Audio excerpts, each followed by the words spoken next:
राष्ट्रीय एकात्मता समिती पुणेद्वारा लोकशाहीच्या वस्त्रहरणाच्या निषेधार्थ व राज्यघटनेने दिलेल्या अधिकाराच्या संरक्षणार्थ ज्येष्ठ समाजवादी प्रखर विचारवंत बाबा आढाव यांचा उपोषणाचा आज दुसरा दिवस आहे आणि त्याला भेट देण्यासाठी त्यांचेच साथी कुमार सर, अनवर राजन सरसुद्धा आलेले आज महात्मा फुले वाड्याला. सर, कोणत्या क्रांतीचं मूळ हे विचार क्रांती असते आणि अंधाऱ्या गुफेतून निघालेले विचार हे सुद्धा सशस्त्र जे सैन्य दल असते त्यापेक्षा पण शक्तिमान असतात आणि हा तर महात्मा फुले वाडा होय. त्यामुळे इथून जी चळवळ उठेल ती आपण कोणत्या स्वरूपात याच्याकडे पाहतात या आंदोलनाला?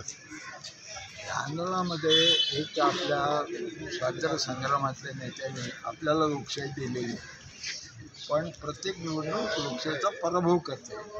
बिलकुल. निवडणुकीतून पुन्हा लोकशाही कशी राहील याचा प्रयत्न जास्तीत जास्त करायचा. बिलकुल. लोकशाहीमध्ये जो नागरिक आहे तो सार्वभौम आणि सर्वशक्तिमान असतो आणि तेच जर त्यांना EVM नको असेल तर हे मान्य करायला हवं या व्यवस्थेने. जर EVM मान्य नसेल तर अन्य काही कारणाची गरज नाही. अगदी EVM तुमचे फार चांगले, पण लोकांना नको ना. लोकांना असं वाटतंय ना की आमचं मतदान नोंदवलं जात नाही ह्या माध्यमातून, तर EVM रद्द केलं पाहिजे. बिलकुल. आणि तसंच ते चांगले आहेत का वाईट आहेत याची चर्चा करायची गरजच नाही. आणि जगामध्ये ज्या क्रांत्या झाल्या ते युवकांनीच घडवलेल्या आहे. पण आज मात्र बाबा आढावाला 54व्या वर्षी हे आंदोलन करावं लागत आहे.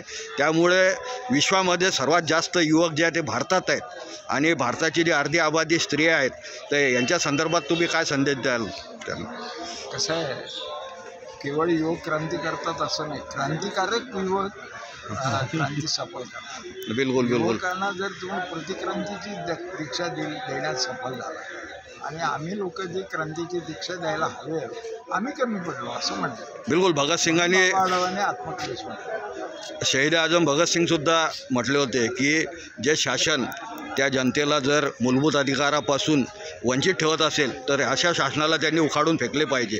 तर येणारी पिढी जी आहे तर हे आंदोलन JP सारखं आंदोलन हे होऊ शकेल का भविष्यात? आता लगेच नाही होणार, पण होऊ शकतं. खूप तरच झालं की जनतेला सत्य कळत असतं. जनता अनुभवातून सत्यापर्यंत जाते. आपल्याला ते आधी कळत असेल तर आपण लोकांना आधी पटवून द्यायचा प्रयत्न करतो. बिलकुल. आपण ह्या इलेक्शनमध्ये पाहिलं पैशाचा महापूर आला होता.